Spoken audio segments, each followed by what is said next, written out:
All right, here we go again. Yeah, Accordion Cool, that's me. Yeah, it's me, Coach Dave.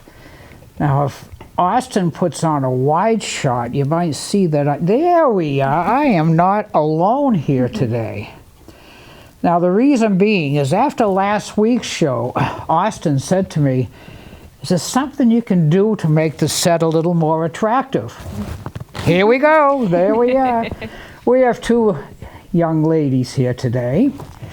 And we have Marcy DeWolf, and we have Chelsea Jewett. And why are they here? Well, they don't have a hand mic in front of them. They're not playing an instrument. Son of a gun. Well, now I've known Marcy for a couple of years, I guess. And we were in high school together. And Marcy is a syndicated travel journalist. Now, that word, syndicated, that's the biggest word I've used on this show in 8 years. So, and I just said it twice. Syndicate, I said it 3 times. All right. And of course, her friend over here, Chelsea, is also an experienced traveler. I believe she's an artist, is that correct? Yeah, yes. And a massage therapist? Oh, I got this little ache. So why are they here? Well, you know, I thought that if you're a frequent watcher of the show, you know that we used to do a bit of traveling around the country. So I thought that we'd do a little travel show today, which is why I figured an opening tune around the world. Why not? Wonderful, you know? Dave. Thank you for inviting us. Yes. Really appreciate this invitation to Chelsea and me. We're just thrilled to be here with you and to share our experiences with your viewers. So I imagine you're wondering the same question that a lot of people ask us. How did you get started in this business? I was just going to ask you that. Yeah, I'm just reading your mind. Well, both of us have different experiences. For me, growing up in Attleboro, and I'm an Attleboro native, it all started in Cape Cod. My family and I went down to Falmouth and Old Silver Beach for many summers, and it was a great memory. And it took off from there. When I was 8 years old, I wanted to go to New York. We couldn't go at that time, but I have been there many times. So I was a journalism major at UMass, and I combined my love of words with desire to travel, and voila, a travel journalist emerged. So Chelsea, do you want to? I'm a very talented travel journalist, I might add. Thank you. I love reading your articles when you send them to me. So for my part, I have done a lot of backpacking and solo travel through Europe, and a lot of that was inspired by reading. I was a total bookworm as a kid, still am, and when I read about all these foreign cities, especially in Italy, I would just imagine what it would be like to actually be there. So as I got older, I said that's a priority, and I made it a huge part of my life and have traveled extensively as often as life allows. Well, you know, Marcy mentioned Attleboro, which is where we are. Now, a few folks in Alaska that are watching, we're in Massachusetts. And if you look way up, if you put a map in front, look way up in the right corner, there's a state that's got a little hook on the end. That's where we are. That's where we are. And that little hook is what Marcy mentioned as Cape Cod. And so Attleboro is a little town in Massachusetts. So you probably won't have heard of it. But up in, you know. I want to add something to that. I'm putting in a plug for our hometown. Attleboro is ideally located. It's between two world-class cities, Boston and Providence, less than an hour from each one, and an hour from Cape Cod, which is a huge vacation land and peninsula off of the mainland. So Attleboro you can't beat, and it's got so much going on for it now, which we'll talk about later on in the program. Well, when you're talking about, you know, distance between, you kind of have to take a road to get there, don't you? Yep, so it kind of leads me to a second tune. Now this tune, ever hear Willie Nelson? Sure. Yeah, 1980, Willie had a big hit on this. And I think it was kind of what they call a crossover tune. It was country, but the pop people played it too. And that's because Willie was on the road again. On the road again, there you go.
Kind of a jazzy Willie Nelson.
Ladies here on the road That was again. really great. That was Now, I'm sure you folks, you probably have some favorite countries Yes, or we places. certainly do. Why don't we talk a little bit about that? Yeah, I'd like to. My favorite continent is Europe, and my favorite country in Europe, and they're all lovely, is Italy. You just can't go wrong in Italy. It just has everything, and you've got three major capitals. You've got Rome with the Vatican. You've got Venice with St. Mark's Square and the cathedral, and Florence with all the museums and the art and the statue of David and the cathedral there. It's wonderful. So it has everything. I would say, and Chelsea will tell you about her experience, but for younger people that want to backpack, it makes sense. But for older people over 60, I would suggest you take a tour, a guided, narrated tour. Trafalgar does a wonderful job on that, and they have several tours. So keep that in mind. It's just, I think, a lot safer than going individually for the seniors. So maybe. It's also convenience of getting around, because a lot of is. those cities can be a little challenging to navigate. And so having someone tell you where you're going can be a huge boon, so you actually get to see everything you want to see. And it's narrated, so you're learning things along the way. So Chelsea, tell us about your experience, too. Yeah, so a lot of my experience has been as a solo traveler. I haven't done very many guided tours. I have never done a trip that's completely organized by somebody else. In fact, I'm usually the trip organizer, which I love. I love that. And so anytime someone says, hey, I want to go here, how can I do that? I love it. Italy is also my favorite country. Back in 2018, I actually lived there for 6 weeks. I rented an apartment in a tiny village in the southern coast on like the tip of the boot. And it was just amazing. Living in a tiny village where I met 4 people who spoke English, and my Italian is spotty at best, so it was a challenge, and I loved that.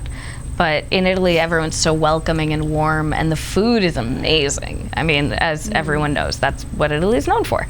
I absolutely would go back to Italy pretty much any day of the week. If you ask me, where would you go in the world if you could leave and go somewhere tomorrow? It would be Italy, every time. So if you go backpacking, how do you carry your accordion? Well, I carry that in my purse. Oh, good. Why didn't I think of that? Of course. Why didn't I think of that? So, All right. So- Well, I think I got another tune that we can play here. This is just about the United States here, and a fella named Bobby Troup. Bobby Troup wrote this tune in 1946. Bobby Troup was a jazz piano player, great jazz piano player, obviously a songwriter. If you remember the old TV show Emergency with 2 fellows that drove the ambulance, right? And they had the folks in the hospital, right? Well, Bobby Troup was Dr. Early, the older doctor. And Julie London, you may have heard of her, a great vocalist. She was the nurse. And Bobby Troup was married to Julie London. I mean, jazz piano player, songwriter, TV star, married to Julie. Come on, Bobby, give the rest of us a break. You know, talk about the guy that's got everything. So the song that he wrote, because he and his family went on a cross-country trip back in 1946. And there's a little road, I don't know if either of you have been on it, it runs from Chicago to LA, and it's called Route 66. Yeah, not quite the same as it used to be, but it's still a lot of fun. Yeah, I was on there, we were on there once, but you know, it's only a road, you know, I mean, but then again, they don't write one called Route 95, so. But anyway, little Bobby Troup, Route 66, here we go.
Route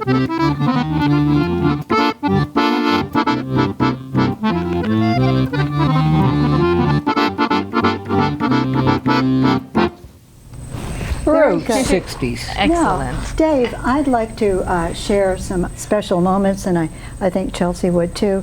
Every traveler, every tourist has a special moment that they remember. And I have several of being a traveler over the decades, but one of them that comes to mind involved music.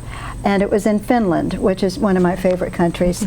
I was on the public transportation on one of the buses, and what do we hear piped in was this wonderful national anthem called Finlandia.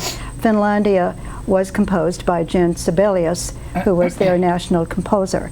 And it's such a patriotic song, it's so uplifting. Everybody sang to it, and they hummed along to it. It meant something to them. And I'm thinking, why can't we do this in our country? You know, be patriotic to that extent, and play our national songs and our national anthem on the trains, on the buses, wherever. So that meant a lot. That must have been a really cool experience. It was a cool experience. I loved I Finland. don't know any Finnish music. Oh, no. Chelsea. That's okay. When I finish, it's... Tell us. So I think one of my favorite travel stories is when I was staying in Italy. My dad and my aunt's fiance came to visit. And in this little village, there's like a little courtyard in the center of town where these elderly gentlemen were playing a game where they roll oranges. And we had no idea what they were doing. They couldn't explain to us the rules because, again, language barrier. But they welcomed us in because they saw us watching, and they had us, play with them, rolling these oranges across the ground. And one of the gentlemen actually invited us out on his boat the next day. So he was a fisherman in that village. He didn't speak a word of English, and I tried to translate a little bit for my family, which was not ideal. It wasn't great, but we tried. But he took us out on this little tiny boat and gave us a tour of the coastline, which is just beautiful cliffs, and he pulled the boat into some of the caves, and it was just the most amazing, unique experience to be able to have. And it was just because we stopped to see what game they were playing. We ended up buying him dinner later, and for the rest of the time that I was living in the town, every time he saw me, he'd go, mi amici, and he'd give me a big hug. His name was Pietro, and he was just a delight. And I think a lot of experiences that really stand out for traveling come from meeting people. And it's less about going to these huge tourist sites that everyone takes pictures of, and it's more about just talking to local people, and that's when I think you get some of the most interesting experiences. Amen. That is so true. And that leads me to this question I have received from many people. Why do people travel? What's the reason behind it? And I would say it's curiosity. People want to know what's around the corner. They want to discover. So it's a discovery, it's an adventure. It's finding out how people live in other countries. It's across the cultural landscape of food and art and history and traditions, and the architecture, especially in Europe, which is so fantastic. So it is what's around the corner. How else would you know? Take that road instead of this road, and you'll find out. So. Well, we got some roads that come to a fork, and some there's a spoon. And which road do I take? Yes. Well, we got a little extra time here. I'm going to throw in an extra tune. It's not. Well, it's about the old U.S. of A. I think you've both probably been to this place. And now you folks watching, when you get your cable bill, there's no extra charge. No, for this tune. Okay, if they. This is on me. A little tune called Georgia on my mind. Okay. So we'll slow it down a little bit.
Sounded wonderful, really great.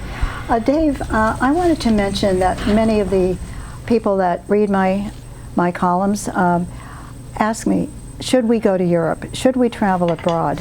And my best advice on that is to go to the State Department's website, the U.S. State Department. You can Google that and then say travel advisories, and you'll find out the countries not to go to. And it's very important to be aware of that. And then you can go to the CDC, Center for Disease Control, also for their website, for their advice. So there's a couple of trips I turned down this year so far because it wasn't advisable to go there. So Attleboro was okay. Yeah, Attleboro is fine. Attleboro is allowed. This is one of the things that you're talking about, all this traffic around the country. Right now, it's because people are visiting their own country. Right. New England, anywhere in the Northeast to see the foliage, in Florida. So this is the result of the pandemic. Don't you think, Chelsea? Absolutely, yeah. Don't you I mean, think? one of the things that I love to do when I can't dash off abroad is to go camping. And it was so hard to find campgrounds that weren't totally booked up this year. So even just, if you're not able to do long-term abroad travel, I think it's really important to explore the area that you're in. Yes. But it is a little challenging right now because everyone's doing that. It's true. Well, we're getting down towards the end of our time here. I'm going to play one last tune. Now, this tune was written in around 1953, and it was originally titled In Other Words, and it was a waltz. Now, once you get to know me a little better, you know that Coach Dave doesn't play silly waltzes. I mean, they're nice, but they're just All waltzes they're are just lovely. too dainty, you know. And we can't do dainty stuff like that. So around 1964, some guy named Frank Sinatra, thank you. He got a hold of this tune. They actually legally changed the name, and he did it, nice up-tempo 4/4, the way it should be done. So this could be your ultimate destination. It's called Fly Me to the Moon. Oh, wonderful.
Terrific. Absolutely amazing. Thank You know, Dave. actually, of course, as you probably figured out, I'm kind of a jazz guy. And of course, I played a country tune. And actually, that's that's America. Jazz and country. That's our music, That's you our know. music. And so Jazz, country, and rock and roll. yeah, but all right. And rock and roll came from jazz. It did, yeah. Yeah, exactly. They all Thank have their you roots for there. bailing me out. So I want to really, really, really thank our very, very, very special guests today. I had no idea how this was going to go, but Neither did we. Thank you. It's been a pleasure Marcy to be here. DeWolf, Yep. Chelsea Jewett, Thank you so much for having coming I want to in. make one comment. Syndicated means that my articles are in multiple newspapers and outlets, not just Now there's one. another big word, multiple. So that's it. That's And, it. yeah. Right. It's our all vocab right. lesson for Well, the day. you folks, you know, as I say every week, bring the young'uns in to hear this music because they don't hear it nowadays. That's right. So let's take it home. Oh, I don't know. How about Fly Me to the Moon, all right?